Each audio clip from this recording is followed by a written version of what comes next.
Hello, everyone. Welcome to a new episode of CIO Leadership Live Middle East.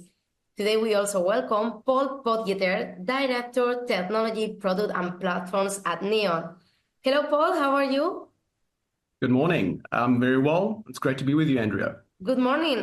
Thank you so much for your time. And wow, Neon, I think we all have a lot of questions for you and such a big project because on the one side, you're a technologist with a huge background in digital business, but also on the other side, you are the chairman of a business council spearheading key investments in the Middle East region. So I think my first questions and the top questions, like, let us know a little bit what attracted you to Saudi Arabia, especially to such a big project like Neon. I think we need to explain a little bit Saudi Vision 2030, NEOC, Oxagon, everything. Let us know why Paul decided to move to this amazing project.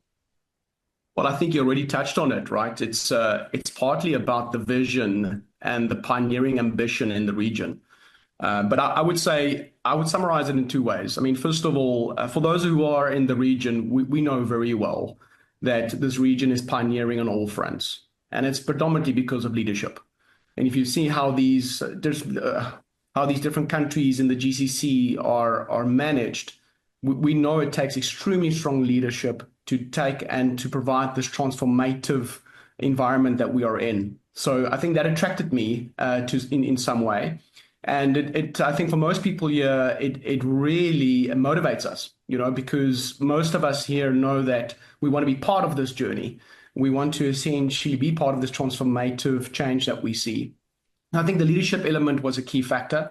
And then my other philosophy is really in technology. I think in this region, you see that technology plays such a significant part in transforming what we see around us. And it's not only NEOM, right? I think if you look at Saudi specifically, to understand NEOM, you need to understand Vision 2030. And Vision 2030 is truly this pioneering project where the Saudi government is diversifying its economy from a fossil fuel-based economy to a services economy.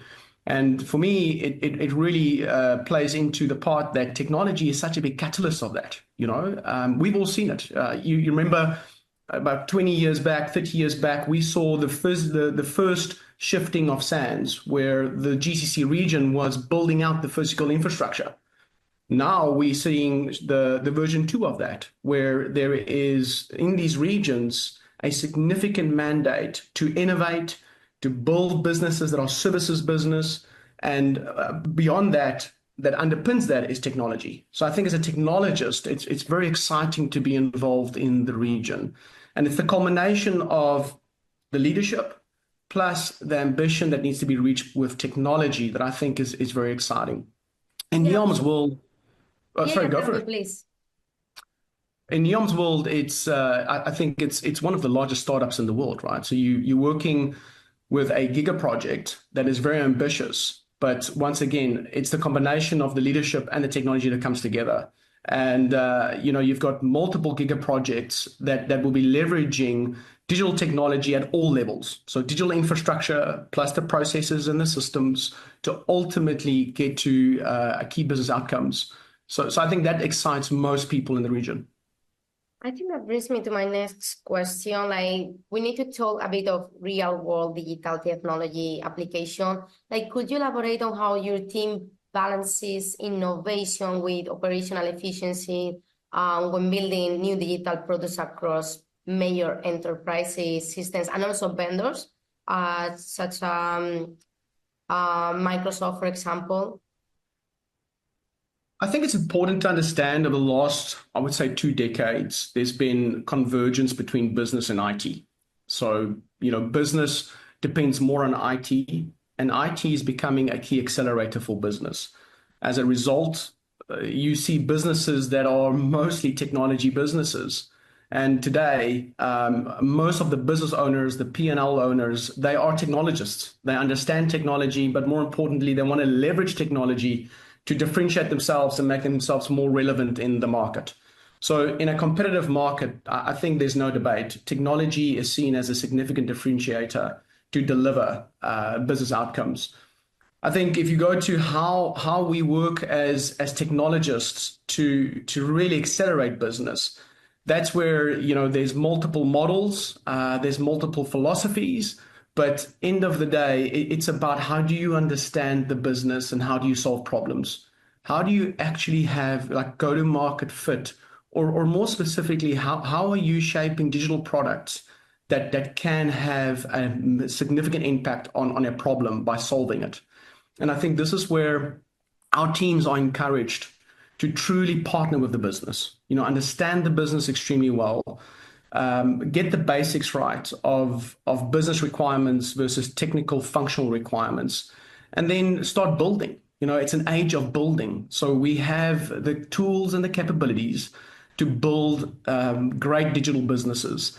And you mentioned some of the key vendors there. I think enterprise vendors are really well positioned to accelerate this outcome as well. So the partnerships with Microsoft, with big enterprise vendors are critical to get to that point. And I think in the region, we've seen how key they are, right? I mean, they've invested so much capital investment across the GCC. And most of that capital investment is really under building the digital infrastructure and building the talent and the people that are required to enable the digital infrastructure. So I think it's a combination of partnerships that are needed. But my main takeaway in this era of convergence between IT and business, you need people that can truly understand how to extrapolate and how to tap into that business value by using digital technologies. And talking about people, because, when we talk about tech directors, they are not tech leaders anymore. They are business leaders, and it's the same with people. Technologies are nothing we have without a team, without people. So I wonder, because Neon is such an amazing and big project, but I guess you're having new talents and new people joining every year from all over the world. So as a director, how do you overcome those challenges? How do you support your team? How do you address all of these new problems that maybe when something happens when we talk about a tech project at Neon? Look, I think it's a combination of key traits and key skills that the leaders need to have to navigate this digital world, especially when they're leading teams. I would say leaders today, the difference between the great ones and the good ones, typically great leaders are able to really communicate a way forward, extrapolate once again the vision and the mission into a practical plan, and then ensure that that practical plan allows us to find a path. And I think there's a lot of change in our environment, just by default, the fact that we are in this region and we're working with projects that constantly change and constantly evolve. You need to have leaders that are able to adapt and quickly be able to change directions where need be. And through that, really, you need to have the leadership skill to navigate that world through clear communication, bring objectivity in a world that's very uncertain, and then also enable a team. I think the great teams are enabled to truly execute what they need to do.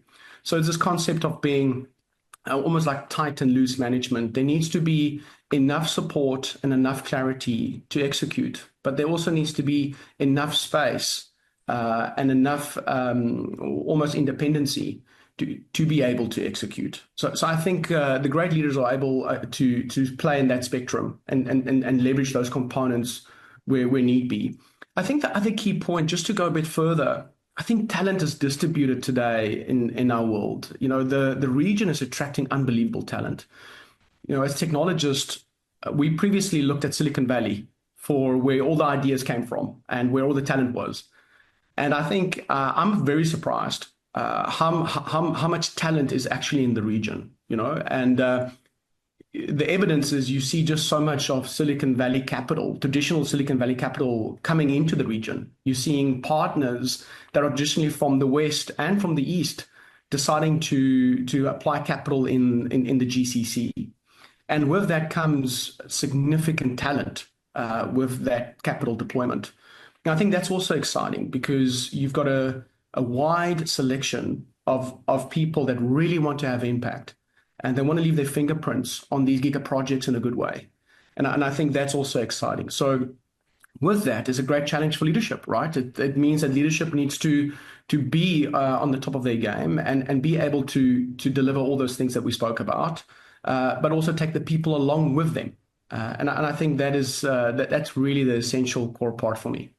I wanted also to ask you about leadership. And before I wanted to say that it's true, I'm not going to say names, but there are some CIOs in the region who were previous working at Silicon Valley, and you always ask them like, why did you decide to move? And they always told me, Andrea, this is the place to be. This is where change is going to happen. We have the resources, we have the talent, like we can do something great. Like we did this already, and we did it in Silicon Valley, and it's still happening. But this is the right moment, and I completely agree. I think Saudi Arabia is the present, is the future. And yeah, that also brings me to my next question, talking about leadership. Like in such a huge environment, innovative environment, how do you foster a culture of continuous innovation and cross-functional collaboration within your team to keep Neon's digital business at the forefront of technological advancements? I would say there's two mental models that personally I leverage. The one mental model is the time span of discretion. So it's really about how do you optimize over time to make decisions. I think often we make decisions extremely quickly without understanding the second and third level impact. So by applying a bit of discretion in terms of your decisions, you're able to almost zoom out a bit and then zoom in. And I think that's a key thing in the region. You see it also a lot with the leadership in terms of how they're governing these different countries. It's about really understanding the second and third level impact. So I would say how you optimize over time to make decisions that will impact long-term and short-term factors are critical elements. And then also that zoom in, zoom out. It's really understanding the context that we are in. So, we deal with a lot of different challenges. Again, we're dealing with a lot of pioneering, a lot of greenfields, and sometimes there's a lot of challenges that are existing that we need to also transcend. In all of those cases, I think it's pertinent to zoom out, understand the different vectors and variables, and then really zoom into executing those components. So for me, I look at people that can think independently, but execute in a collaborative way. Because by default, you need team members that can truly be able to not only solve large challenges, but to do that in a collaborative and a communicative way. And that's a very different skill. It's a very different skill. So you need people to not only be passionate about what they do, to be moved about the ambition in the region, but to have the softer skills of zooming in while they can zoom out to see the context, and then that time span of discretion in terms of how they optimize decision making over this time. Well, I have to ask you, what are your plans as a tech leader? Where do you see yourself? Like, what are your goals? And because I'm sure you are gonna tell me like you are passionate about what you are doing and technology. So we discussed like how you are an amazing leader, about your team, technology. But what about Potgieter? Like, what are your goals as a tech leader? I think it's important to always remind ourselves that we need to have something that moves us, right? And for me, that is in Saudi. You don't have to look far to see how these giga projects are transforming the economy, having impact on the social dynamics. And, it's an unbelievable time. The future is just so promising in the region. I would always encourage people to think about your own countries, think about how leadership are making different decisions in your own countries, the vision and mission and how they execute it. There's no day in this region that is the same than tomorrow. I mean, there's always something else that we need to change. And I think for me, this is a great place to be at. So if you are a technologist that want to be part of really pioneering technologies that will revolutionize and really have impact today on a physical environment, I would say the Middle East and specifically Saudi is a great place to be. Now, I think the other key thing is depending on your risk appetite, for the next decade, we need more and better and great people to be part of this journey. So I think if you look at Saudi as a region and the GCC as a region, there's some economic factors that are extremely critical to understand. There's a young demography, there's a growing economy, there's a lot of capex build out. Once again, the shifting sands, which is now going to be digital infrastructure. So I think for me personally, and I think for my peer group and technologists in the region, it's a very exciting time to be here. And I wouldn't be anywhere else. Absolutely. I couldn't agree more with you. Paul, thank you. Thank you so much for this amazing interview, for sharing your knowledge and expertise with us. It's been a pleasure. Thank you. Thank you, Andrea.